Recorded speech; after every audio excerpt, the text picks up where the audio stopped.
Ini adalah salah satu kesaksian warga di media sosial X yang mengaku data pribadinya berupa NIK dicatut untuk mendukung calon independen Pilkada Jakarta. Belakangan diketahui warga yang bersaksi itu adalah mantan pegawai KPK, Aulia Postiera. Diketahui calon independen yang berniat maju Pilgub Jakarta adalah pasangan Dharma Pongrekun dan Kun Wardana. Soal data pribadinya yang dicatut, Aulia Postiera berencana membuat laporan polisi. Ternyata nama saya juga NIK saya, data pribadi saya itu juga digunakan sebagai salah seorang pendukung bakal calon gubernur DKI Jakarta, yaitu pasangan Dharma Pongrekun dan Kun Wardana Abdaya.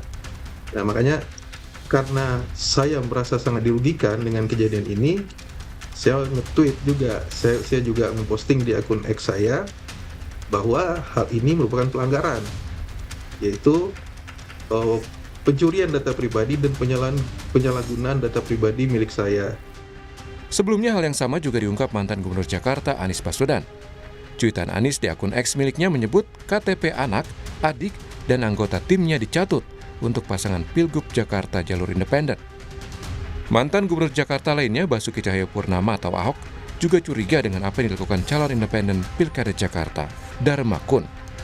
Kalau peraturannya dirubah permudah, saya kira memang ini ada indikasi, ada unsur mau menciptakan ada calon independen. Apalagi ternyata teman-teman saya orang kaya raya juga ada namanya.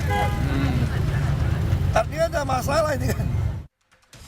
Dharma pun angkat bicara. Ia mengklaim tak terlibat langsung dalam pengumpulan KTP warga Jakarta sebagai syarat maju pilkada. Menurutnya, data pendukung yang dikumpulkan oleh para relawan sudah diperiksa KPU. Dalam mengumpulkan data itu tentunya dibantu oleh relawan. Jadi kami tidak terlibat langsung dalam pengumpulan data pendukung. Data pendukung inilah yang kemudian diperiksa oleh KPU. Itu sebabnya buat yang memang bukan pendukung kami akan tersaring dengan sendiri. Badan Pengawas Pemilu Bawaslu DKI Jakarta bergerak cepat dengan membuat posko pengaduan. Sejauh ini Bawaslu telah menerima ratusan laporan pengaduan. Punya tugas kepada masyarakat yang merasa dicatut namanya, silahkan mengadu atau melaporkan kepada Bawaslu Provinsi DKI Jakarta. Nanti kami akan tindak lanjuti. Pada Senin 19 Agustus ini, KPU dijadwalkan akan menggelar rapat pleno membahas status kelolosan Dharma Kun sebagai calon independen Pilkada Jakarta.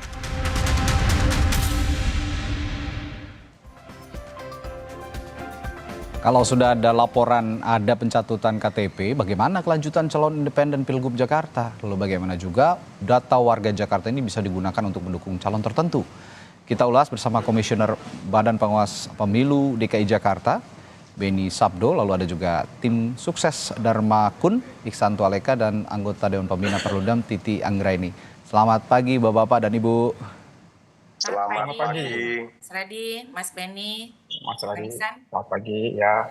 Ya. Mbak Titi dan Mas Radi. Selamat pagi, saya langsung ke Pak Beni. Udah ada berapa laporan Pak Beni terkait dugaan pencatutan nama warga Jakarta yang katanya didukung atau mendukung salah satu pasangan calon independen ini?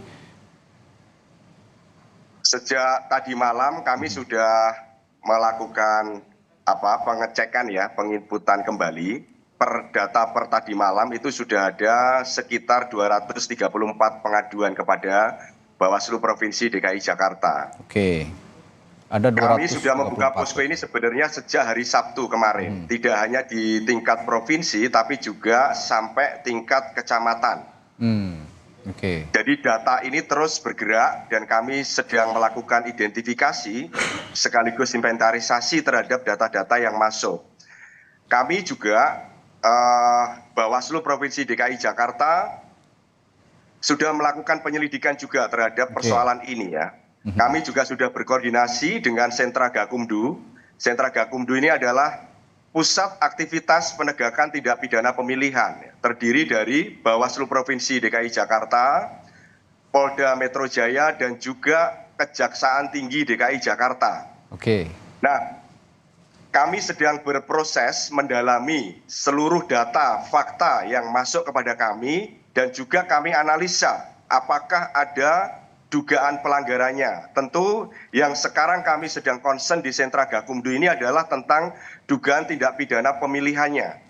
Karena dugaan tindak pidana pemilihan ini bisa bisa diselesaikan di Sentra Gakumdu. Maka kami sebagai Bawaslu, sebagai leading sektor dalam penegakan hukum tindak pidana pemilihan ini, kami sudah berkoordinasi ya. Hari ini kami akan terus melakukan kajian dan analisa, sekaligus kami juga mengundang kepada seluruh pihak-pihak ya yang merasa namanya dicatut, silakan melaporkan atau mengadukan kepada kami. Kami akan bekerja secara profesional dan juga tidak tebang pilih. Artinya apa? Semua akan sama di mata hukum. Kalau memang ditemukan dugaan pelanggaran pidana pemilihan ataupun pidana umum ataupun pidana khusus, kami juga akan bertindak tegas sesuai dengan kewenangan yang kami miliki.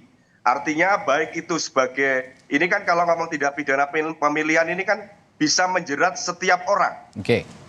Nah, maka kami juga akan melakukan pendalaman ini kepada siapa saja. Artinya bukan hanya berhenti pada katakanlah kandidat ataupun penyelenggara pemilu, tapi juga kepada setiap orang yang memang terlibat dalam dugaan pelanggaran, khususnya pencatutan KTP ini untuk dukungan dukungan syarat minimal ya sebagai calon wakil gubernur dan gubernur lewat jalur independen ini. Oke, artinya dugaan pencatutan ini itu masuk dalam delik pidana dalam pelanggaran pemilu, Pak Beni?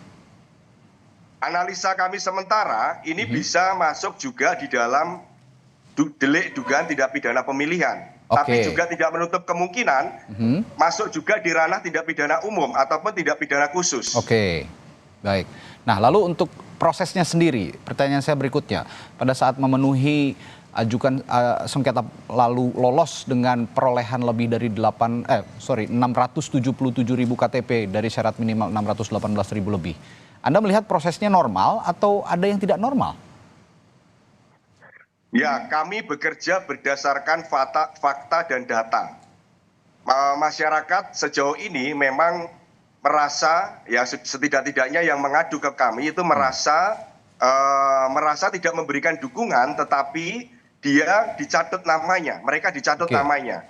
Nah, tentu data-data ini sedang kami inventarisasi dan identifikasi. Nah, kami juga akan melakukan pleno pada hari ini ya di pimpinan untuk mensikapi hal ini yang nanti kami sampaikan kepada KPU. Nah, tentu itu secara institusi kami juga punya tanggung jawab ya, bahwa kalau proses pilkada ini tidak berjalan dengan baik, Bawaslu sebagai leading sektor dalam penegakan hukum pemilihan ini, baik itu hukum tidak pidana pemilihannya, hukum administrasi pemilihannya ataupun yang hukum pelanggaran hukum lainnya, maka kami juga tidak bisa menutup mata dan telinga, apalagi kami juga punya kepentingan yang sama saya kira, baik yang sudah digalang oleh masyarakat sipil seperti Mbak Titi dan juga para kandidat ya, timnya Pak Kun dan Pak Dharma, kami juga sama posisinya bagaimana menjaga proses pemilu kada di DKI Jakarta ini bisa berjalan dengan demokratis, dengan luber dan jurdil. Jadi kalau ada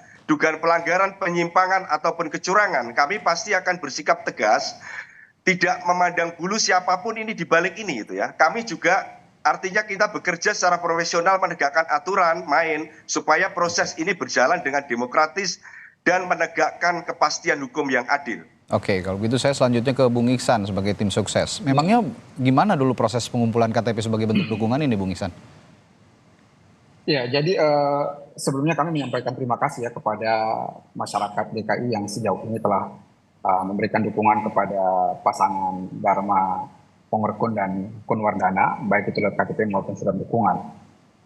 Adapun terjadi polemik belakangan ini tentu saja menjadi konsen kami, tapi kami menyampaikan bahwa sebelumnya ya, situasi ini sebenarnya sudah kami prediksi sebelumnya. Jadi kami sebenarnya dari tim sudah prediksi bahwa akan ada situasi seperti ini di mana ada masyarakat yang kemudian merasa bahwa mereka dicatut. Kenapa? Karena kita melihat bahwa sistem pemilu kada tahun ini yang menyertakan calon independen ini terlalu sebenarnya complicated begitu. Pertama kita bisa melihat dari waktu rentang waktu di mana kita mendaftar lalu kemudian dikasih ruang untuk mengupload data kita di Silon. Sebenarnya sangat tidak masuk akal. Bayangkan kita harus mengupload lebih dari 600.000 KTP di rentang waktu yang lebih dari kurang dari seminggu.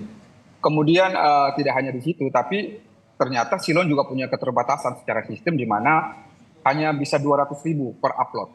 Jadi itu juga menjadi kendala tersendiri. Nah, kami karena tahu bahwa KPU akan melakukan rekapitulasi administrasi atau verifikasi administrasi maupun verifikasi faktual, sementara dukungan yang datang itu secara sporadis, kami pada prinsipnya hanya mengumpulkan data atau dukungan yang dikumpulkan oleh relawan di masyarakat, kemudian itu kita upload. Karena kita yakin akan ada proses verifikasi administrasi yang itu kemudian akan mengoreksi bila mana atau manakala ada data-data yang kami upload itu ternyata tidak memenuhi syarat. Kemudian kita juga tahu bahwa akan ada verifikasi faktual yang kemudian akan memastikan lagi by name by address apakah orang-orang itu yang telah memberikan dukungan baik KTP maupun surat dukungan itu benar atau tidak. Jadi sebenarnya kami karena memang calon independen ini punya keterbatasan waktu pada satu sisi, sementara di sisi lain kita juga harus segera mengumpulkan jumlah dukungan yang sesuai, yang selaras dengan kuota yang telah ditentukan oleh KPU. Makanya semua relawan yang mengumpulkan secara sporadis itu kita upload ke Silon dan kita berharap bahwa verifikasi yang dilakukan oleh KPU itu akan berjalan dengan baik dan kemudian akan mengoreksi dengan sendirinya data-data yang telah kami upload itu. Oke, saya akan masuk lebih detail terhadap proses penggalangan dukungan ini. Apakah prosesnya itu door to door atau dikoordinir oleh salah satu tim begitu yang ada di beberapa kelurahan atau mungkin lebih spesifik lagi di beberapa RW begitu? Bagaimana prosesnya secara mendetailnya? Iya, jadi memang kandidat kita ini itu menjangkau pendukungnya itu dengan berbagai cara ya. Pertama, memang banyak sekali yang mendukung ini itu mengenal kandidat lewat media sosial. Kemudian mereka ada yang mendaftar untuk menjadi tim sukses atau relawan. Ada juga yang kemudian kita galang lewat media sosial. Jadi memang karena memang yang mendaftar itu sporadis, kami juga tidak melakukan verifikasi secara detail, secara internal. Karena kami lihat atau kami ketahui bahwa KPU akan punya verifikasi administrasi dan verifikasi faktual di internal KPU dan mereka punya sistem untuk itu, mereka punya sumber daya untuk melakukan itu dan kami mengupload itu dengan harapan semua itu kemudian akan diverifikasi dan bila ada yang tidak memenuhi syarat tentu akan kemudian dipinggirkan dan yang memenuhi syarat akan kemudian diakumulasi menjadi dukungan yang menjadi syarat untuk pasangan kami bisa ikut berkontestasi di Pilkada DKI. Artinya Anda mengakui tadi kalau saya simak hal seperti ini sudah terprediksi sebelumnya dan menurut Anda yang salah adalah waktu yang mepet sehingga ia mohon dimaklumi begitu kira-kira jika memang ada beberapa relawan ataupun tim yang akhirnya secara cepat mengumpulkan secara masif begitu beberapa KTP atau identitas warga yang dianggap mendukung begitu kira-kira, Bung Ihsan. Begini, jika waktu yang diberikan kepada kami itu cukup, lalu kemudian misalnya kami juga diberikan tenggat waktu yang memadai juga untuk melakukan verifikasi secara internal, kami kira ini akan terkoreksi oleh kami dalam tim sebelum kami upload ke Silon. Tapi pada faktanya kami hanya punya waktu yang sangat terbatas, sementara kami harus bekerja dengan waktu untuk mengumpulkan jumlah KTP yang sesuai dengan minimal yang harus kita kumpulkan, dan kami tahu bahwa ini akan diverifikasi. Karena akan diverifikasi maka tentu saja kami biarkan KPU yang akan memverifikasi. Artinya kalau kemudian ada polemik yang terjadi berarti pertama ada persoalan di dalam konteks sistem, kemudian kita juga melihat bagaimana atau kita semua tentu juga harus mengevaluasi bagaimana verifikasi itu dilakukan oleh KPU. Karena KPU punya budget, punya anggaran untuk itu, punya sumber daya untuk melakukan itu, dan punya waktu untuk melakukan verifikasi itu. Saya ambil contoh misalnya, kalau seandainya yang dikomplain sekarang itu adalah data atau informasi atau dokumen yang kami sampaikan itu sebelum verifikasi administrasi, saya kira tidak bisa menjadi satu ukuran. Atau kemudian yang diprotes itu adalah data yang kami masukkan sebelum verifikasi faktual misalnya.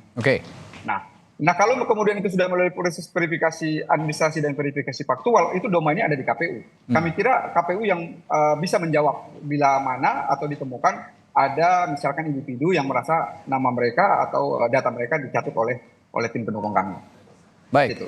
Mbak Titi, dalam hal ini di mana dispute-nya? Apa yang perlu dicermati dari kasus bobolnya identitas warga ini?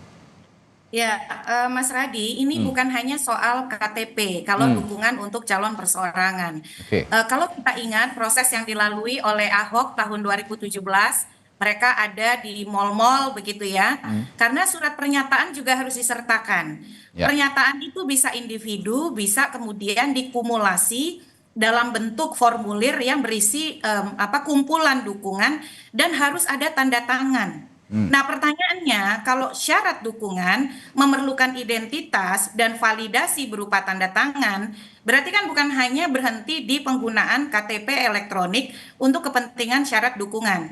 Nah, ini kita bicara semua kasus nih.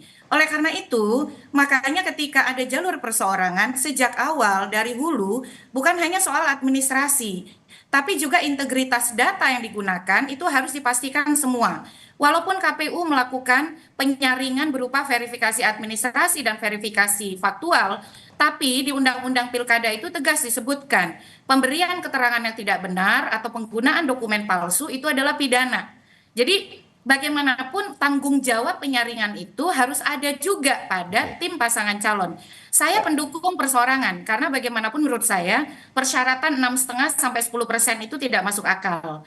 Tapi integritas dukungan dan data itu juga kita harus jaga. Karena ketika dia mampu mengumpulkan identitas kependudukan warga, lalu disertai formulir dukungan, berarti dia tidak berhenti hanya pada KTP. Tapi misalnya bagaimana pembuktian tanda tangan itu dipertanggungjawabkan? Ya. Karena pemalsuan tanda tangan itu juga tindak pidana loh. Ya. Bukan sekedar penggunaan identitasnya. Nah, jadi dalam hal ini, karena kan publik ini hanya bisa mengecek secara parsial. Jadi hanya bisa mengecek apakah NIK mereka digunakan atau tidak. Tetapi kita sebagai publik tidak bisa memvalidasi keseluruhan dukungan yang dinyatakan oleh KPU sudah memenuhi syarat. Sekarang misalnya KPU kan menyatakan, nanti yang tidak memenuhi syarat itu akan dikurangi.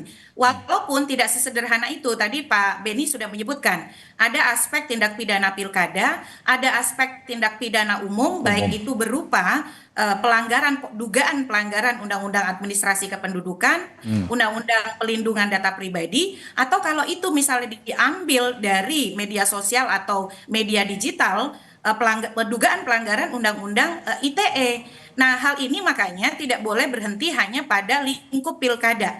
Tetapi kita harus menyelesaikan persoalan besar bangsa ini.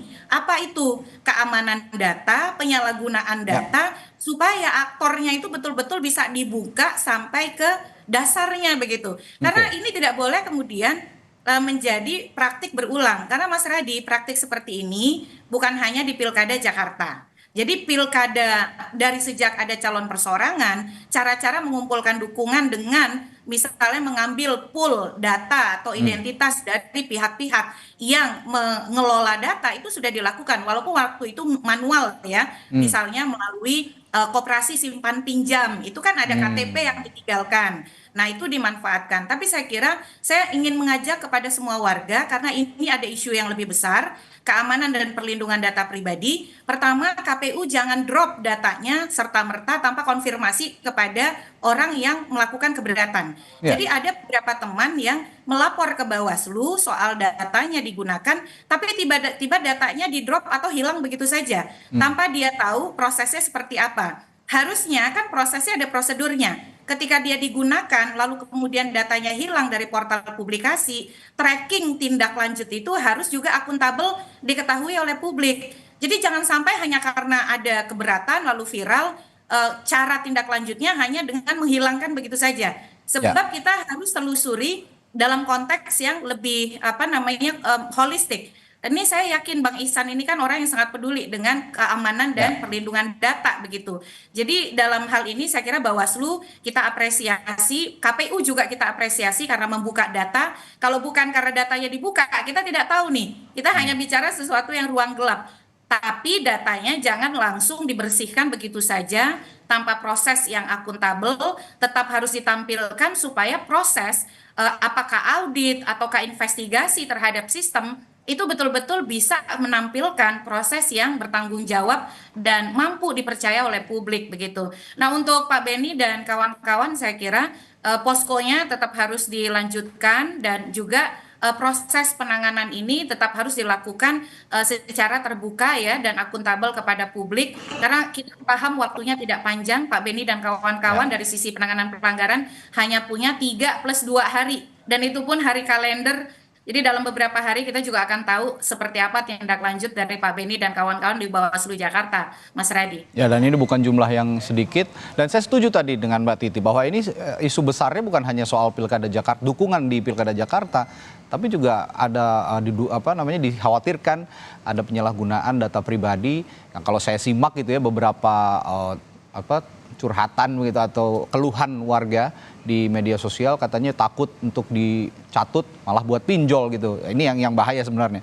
Tapi yang ingin saya tanyakan juga soal regulasi, Mbak Titi. Kalau ternyata yang melapor ini sedikit, nah katakanlah kan sekarang dukungannya ada 677.468, sedangkan syarat yang ditetapkan oleh KPU itu 618.968 dukungan. Nah tadi Pak Beni di Bawaslu katanya sudah menerima laporan sekitar 200-an. Kalau dari masyarakat sipil ada juga yang mengklaim 300-an katanya laporan yang diduga mencatut ini. Ini kan jumlahnya sebenarnya masih bisa memenuhi, pun dikurangi beberapa puluh ribu pun jumlahnya masih bisa terpenuhi. Nah kalau memang ini terbukti dari jumlah yang tadi diduga mencatut, taruhlah ada ribuan begitu ya, dan terbukti ini adalah merupakan pelanggaran, apakah pencalonannya dibatalkan atau bisa masih tetap jalan karena memang dukungannya tetap bisa terpenuhi? Tapi jangan dijawab dulu, Mbak Titi, akan kita tanyakan setelah jeda di Sapa Indonesia Pagi. Tetaplah bersama kami. Ya, kembali di Sapa Indonesia Pagi. Tadi sebelum jeda saya sempat tanyakan ke Mbak Titi Anggraini dari Perludem begitu, bahwa kalau ternyata yang melapor sedikit, katakanlah ribuan begitu ya, tapi syaratnya tetap memenuhi, namun di sisi lain terbukti juga ada tindak pelanggaran begitu, apakah pencalonan Dharma Kun ini sebagai calon perseorangan masih tetap bisa jalan atau justru bisa gugur karena adanya pelanggaran ini, Mbak Titi? Ya, sedikit banyak bergantung pada apa yang akan dilakukan oleh kawan-kawan dari Bawaslu. Oke. Jadi kan persoalan ini tidak bisa didekati hanya karena misalnya pernyataan waktu untuk menyampaikan tanggapan masyarakat sudah selesai. Karena kalau pendekatannya seperti itu, masyarakat kita tidak semua paham bahwa ada tenggat-tenggat waktu untuk menyampaikan masukan, dan tidak semua tahu bahwa mereka bisa mengecek NIK mereka terdaftar sebagai dukungan atau tidak. Nah, di dalam proses pilkada itu, yang paling fundamental itu adalah keterpenuhan persyaratan pencalonan, selain persyaratan calon. Ya. Kalau jalur perseorangan kan syaratnya adalah dukungan. Sekarang ketika misalnya Bawaslu menyatakan sudah ada ratusan yang melapor, lalu teman-teman PBHI juga menyampaikan ratusan juga yang melapor. Kepada saya terus terang, padahal saya bukan siapa-siapa ya, yang bercerita itu baru dari teman SMA, anak-anaknya mereka, lalu mahasiswa dan teman-teman media, itu ada 50 orangan lebih yang menyebutkan bahwa mereka digunakan untuk syarat dukungan. Nah, jadi di sini ada persoalan yang sangat besar terkait asas pilkada yang fundamental, yaitu asas jujur dan adil. Nah, oleh karena itu kalau misalnya pendekatannya seperti selama ini administratif, ya dikurangi saja dukungannya, dia tidak akan menyelesaikan persoalan secara mendasar. Karena dia menimbulkan pertanyaan berikutnya, Mas Radi. Apakah yang dinyatakan memenuhi syarat itu betul-betul sudah dilakukan verifikasi faktual dan betul-betul bukan bagian dari data yang bermasalah? Karena 668.000 lebih itu syarat dukungan yang sebenarnya secara administratif tidak masuk akal. Makanya dalam calon perseorangan gubernur yang pernah ada dan pernah menang itu hanya di Aceh. Karena Aceh itu persyaratannya hanya 3% dari jumlah penduduk. Makanya di Indonesia sejak syaratnya 6,5 sampai 10%, calon perseorangan di Jakarta itu tidak pernah ada lagi sejak 2015. Karena syaratnya sangat besar dan bisa dikatakan hampir tidak mungkin begitu. Yang kedua, menurut saya, demi integritas pilkada, ini yang bisa dibatalkan itu kalau kemudian dia terbukti si calon menjadi bagian dari pelaku, atau kemudian ini kan masih dugaan ya, menjadi bagian proses pencatutan ini, karena itu merupakan tindak pidana. Jadi Ya. tindak pidananya ada dua, tindak pidana pilkada dan tindak pidana umum. Yang saya cek ancaman hukumannya itu bisa melampaui 5 tahun. Ya. Jadi kalau dia kemudian terbukti secara sah dan meyakinkan dan dipidana dengan ancaman hukuman lebih dari 5 tahun serta inkrah putusannya, maka pencalonannya menjadi batal. Tetapi kalau Bawaslu menemukan terjadi pelanggaran yang terstruktur, sistematis dan masif dari sisi administrasi, maka Bawaslu itu bisa merekomendasikan bahwa yang pertama paling dekat adalah penundaan misalnya Oke. penetapan yang bersangkutan memenuhi syarat. Atau yang kedua, kalau memang terstruktur sistematis dan masif, bahkan bukan tidak mungkin karena tidak memenuhi persyaratan pencalonan, menjadi pencalonannya bisa direkomendasikan untuk tidak dilanjutkan atau dibatalkan. Tetapi kalau kita belajar konteks pengadilan, misalnya Mahkamah Konstitusi itu tidak pernah mentolerir keterpenuhan persyaratan pencalonan. Contoh, ketika keterwakilan perempuan tidak terpenuhi, walaupun lolos di KPU dan Bawaslu, kan diperintahkan pemungutan suara ulang, hasilnya dibatalkan di DPRD Gorontalo. Lalu di Kota Tarakan, ketika baru ketahuan atau kemudian didiamkan, tidak ditindaklanjuti, ternyata tidak memenuhi masa jeda 5 tahun pencalonan mantan terpidana, hasil pemilunya juga dibatalkan. Oke. Jadi maksud saya jangan nunggu di ujung nih. Untuk melindungi calonnya Bang Ihsan, ya nggak masalah dong, datanya kemudian dibuka kepada publik, lalu kemudian betul-betul misalnya divalidasi bahwa memang kami sudah memenuhi segala persyaratan dan tidak kemudian kita berlanjut dengan spekulasi bahwa misalnya ada pencatutan dan keraguan pada integritas data yang digunakan. Pada akhirnya semua menjadi terdampak nih, semua akhirnya menjadi korban atas proses yang kalau kemudian tidak dilakukan dengan komprehensif, menyeluruh, terbuka dan akuntabel begitu. Oke, ini ada dua situasi yang dilematis. Di satu sisi Mbak Titi tadi mengatakan bahwa persyaratan ini sepertinya tidak masuk akal gitu. Dengan waktu yang sempit dan jumlah dukungan yang besar harus menggalang secepat itu juga sedikit tidak masuk akal. Tapi di sisi lain juga harus ada kepatuhan dari pasangan calon terutama yang independen untuk memenuhi syarat dukungan itu. Nah, saya ke Bawaslu kembali. Kalau begitu untuk memoderasi rekomendasi kepada KPU, tadi Mbak Titi mengatakan juga sempat menyinggung pasangan calon ini tetap harus dilindungi meskipun jika memang ada tindak-tindak pelanggaran harus juga ditindak. Bagaimana rekomendasi yang paling moderat kira-kira untuk diberikan ke KPU jika nanti sudah selesai tahap penyelidikan soal dugaan pencatutan nama ini, Pak Beni? Ya, baik Mas. Kami tetap akan membuka posko pengaduan. Oke.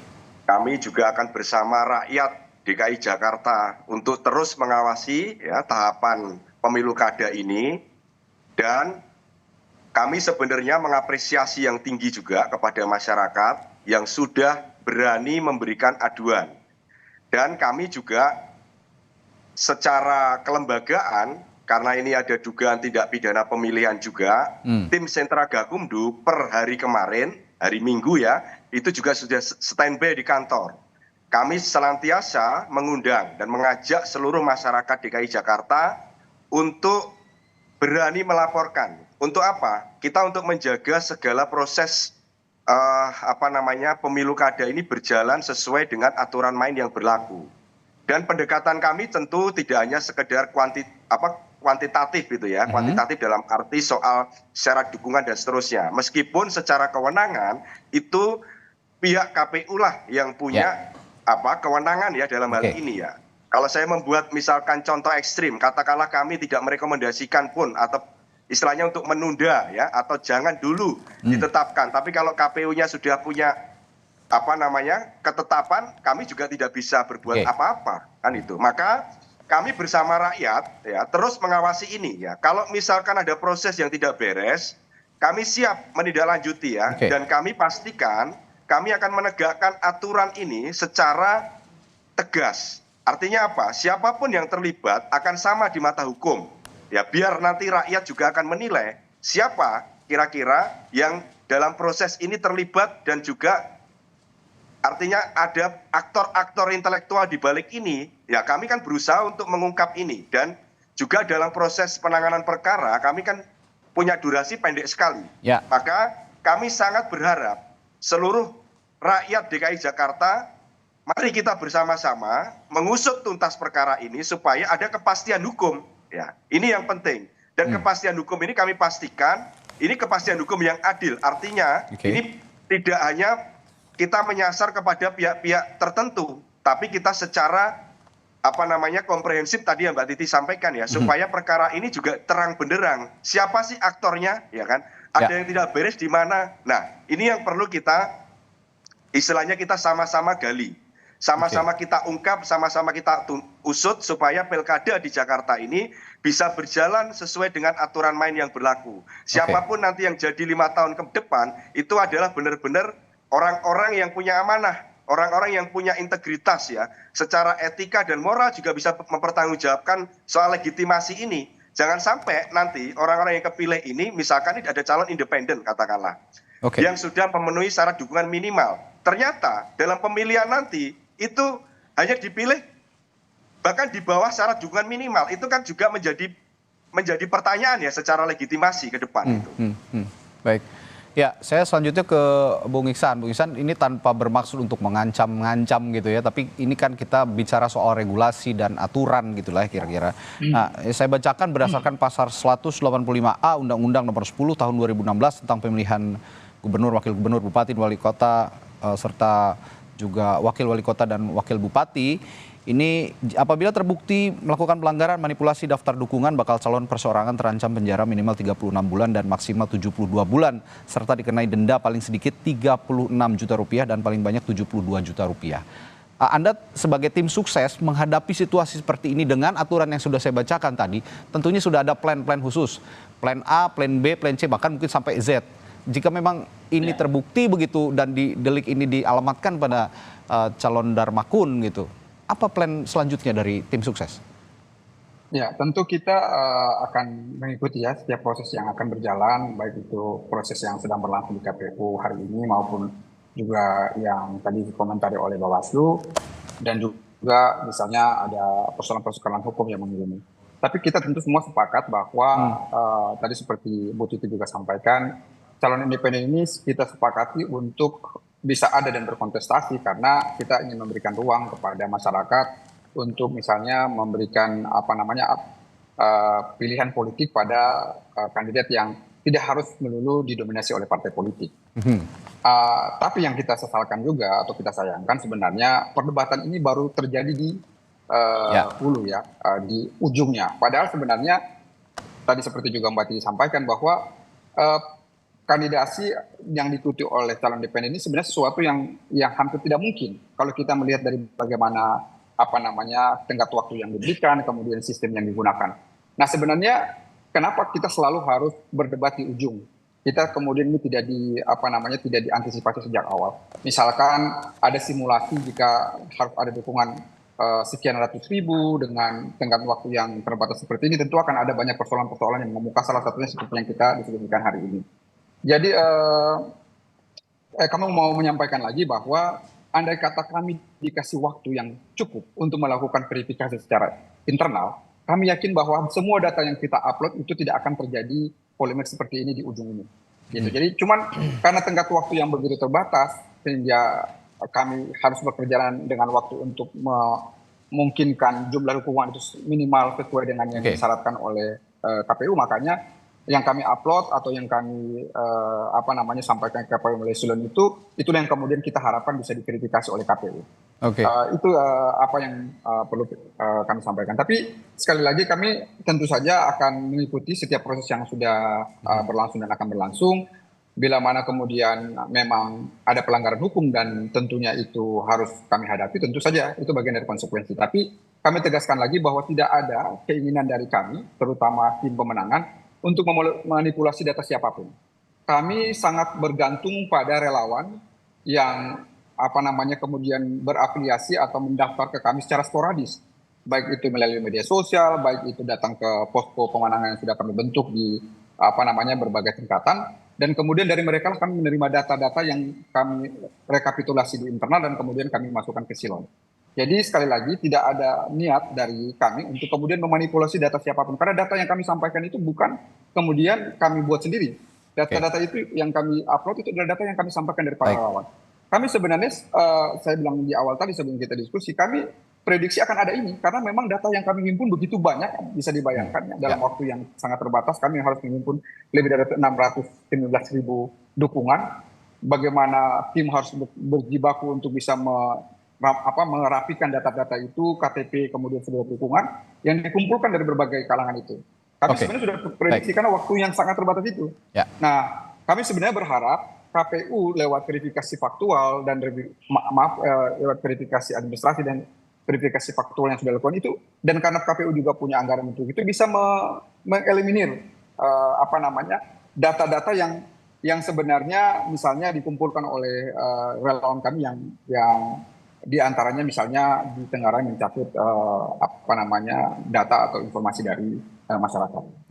Jadi saya kira di titik ini tentu menjadi evaluasi kita bersama begitu.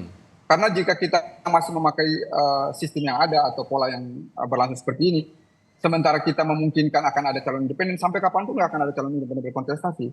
Kita bisa melihat mungkin Bawaslu bisa memberikan keterangan sejauh ini di seluruh Indonesia ada berapa banyak calon independen yang bisa lolos sampai ke tahap pemilihan nanti.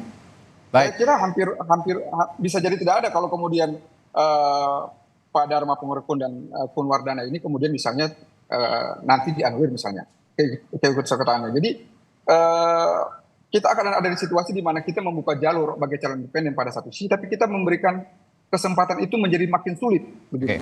Pada sisi lain kita bisa melihat bagaimana arogansi partai politik begitu, yang yang kita bisa melihat ya ada calon yang bisa jadi populer, kemudian disukai oleh masyarakat, tapi kalau kemudian partai politik tidak mengusungnya, calon itu tidak akan berkontestasi. Padahal di sisi lain kita menyediakan calon atau jalur independen agar orang-orang yang tidak punya kaitan dengan partai politik bisa ikut berkontestasi.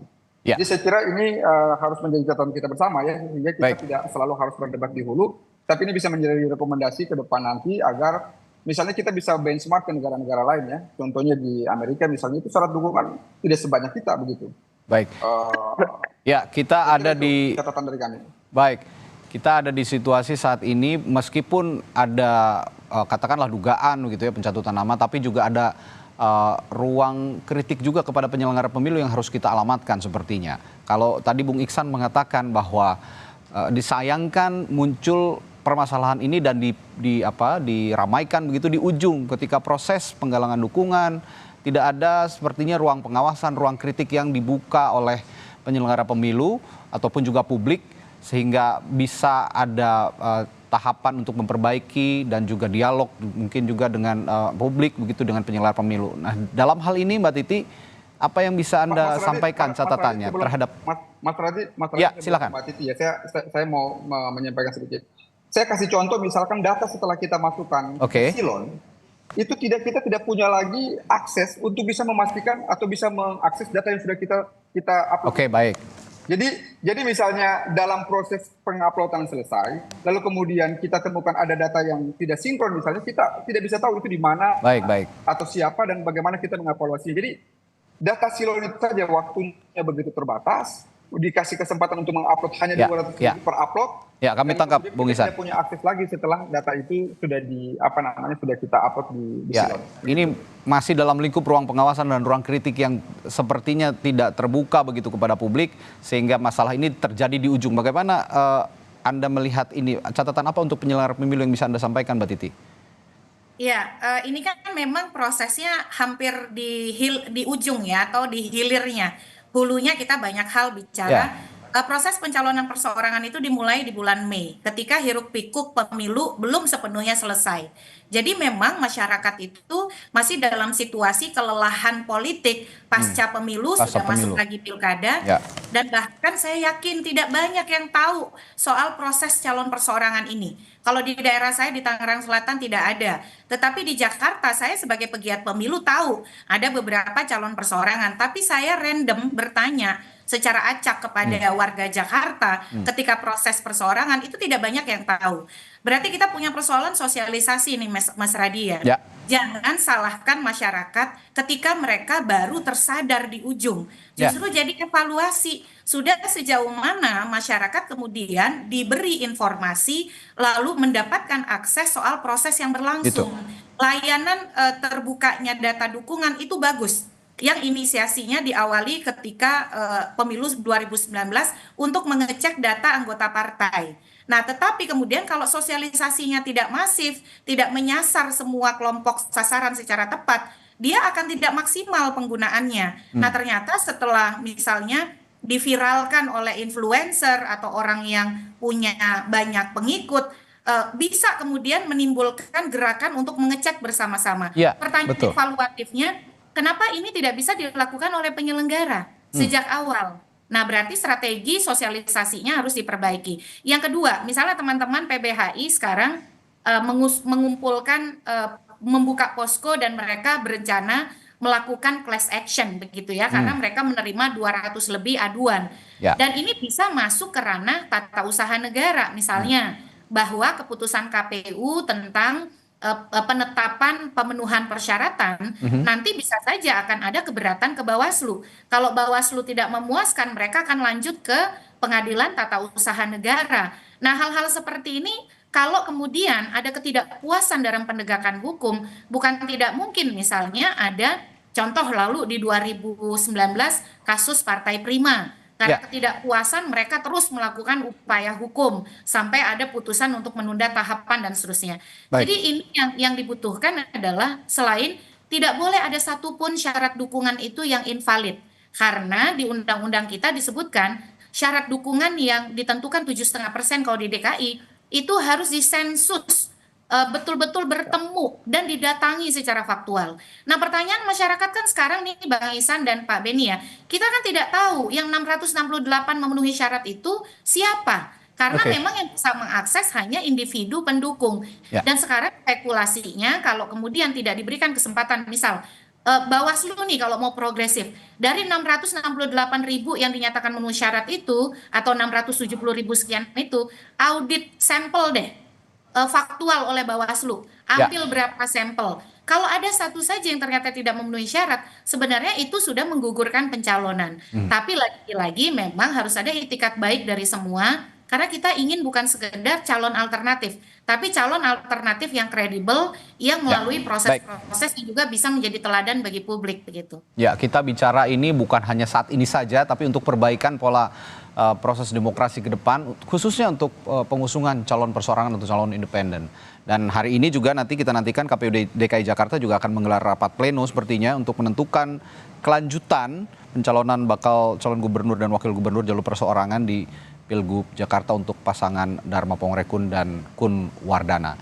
Baik, terima kasih Komisioner Bawaslu DKI Jakarta Beni Sabdo, lalu tim sukses Dharma Kun, Bung Ihsan Tualeka, serta anggota Dewan Pembina Perludem Titi Anggraini telah bergabung pagi hari ini di Sapa Indonesia Pagi. Sehat selalu Bapak-Bapak dan Ibu, sampai jumpa lagi.